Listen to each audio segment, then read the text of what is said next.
pretty good. If there are any constants to Sony's PlayStation console, one of them has to be Everybody's Golf, also known as Hot Shots Golf. I've played Clap Hands Limited's fun and fancy-free golf games as far back as the PlayStation 2 and all the way through the PlayStation Vita, and found them to be cheery and easy enough to get into. The franchise is a staple of the PlayStation brand, and it's no surprise to see it on the PlayStation VR. And you know what? PlayStation 5 will probably have one too. I'd be worried if it didn't. Anyway, Everybody's Golf VR is built on a fun and familiar foundation and carries the same celebratory and upbeat attitude towards the sport.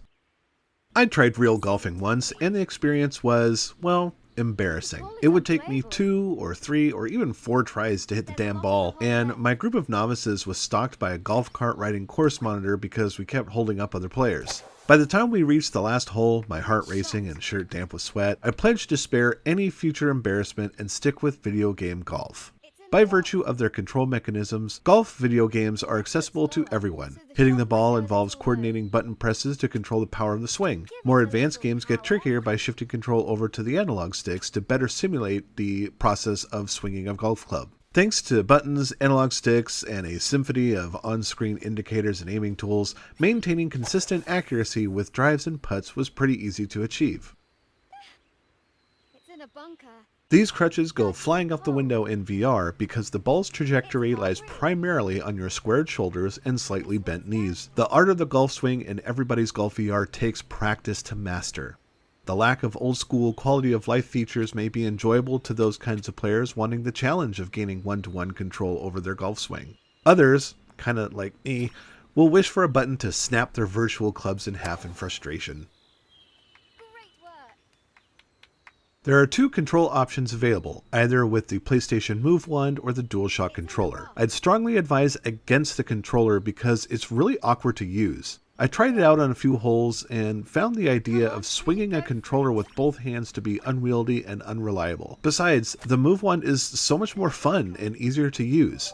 Press the move button to address the ball and swing the peripheral just like you would a real club. Moving your arms with a measured force, the faster the swing, the more power behind it, and angling the club in the right direction you want the ball to go just before the moment of impact affords better precision and accuracy over the DualShock. Just don't go expecting to become the next Jack Nicklaus. Even with the move, pulling off accurate swings with the right amount of power takes some getting used to, and that goes double for the short game. Everybody's Golf isn't an intense or overly sophisticated golf simulator, which is great. I actually find this franchise's no fuss, no muss direction to be fantastic and less intimidating. The series and the VR game is no different, is more concerned with getting you out onto the green with as few barriers as possible. That being said, courses and playable holes are limited at the start of the game, which serves to incentivize continuous play. The most interesting thing I picked up on with Everybody's Golf VR was how grown up it looks. The earlier games in this franchise were defined by colorful characters, cartoon-like sensibilities, and pretty courses.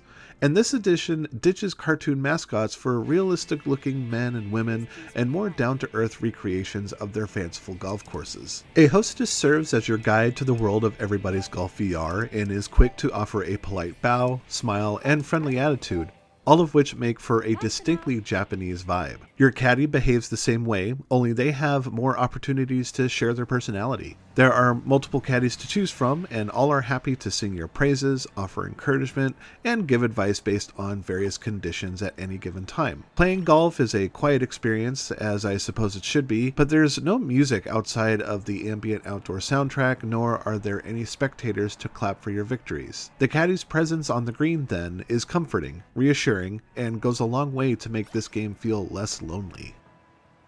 Everybody's Golf VR is not going to change the way people look at golf video games. Let Electronic Arts worry about that. Clap Hands Limited hasn't let me down in the past, and the transition to virtual reality hasn't compromised their unique vision for the sport. With different gameplay options designed to suit quick or extended play, cosmetic goodies to earn, and multiple courses, Everybody's Golf VR offers good value for its $30 price tag. I was concerned about using the Move Wand at first, knowing that certain VR games I've played before suffered tracking issues, but I had absolutely no problems here, and it's way better than using the DualShock. Sadly, the Move couldn't help me with my own physical failings, meaning that many, well, let's be honest, all missed and failed swings were my fault.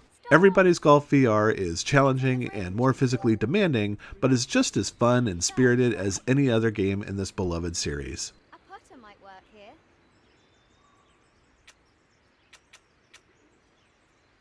DarkStation gives Everybody's Golf VR for the PlayStation VR 4 out of 5 stars.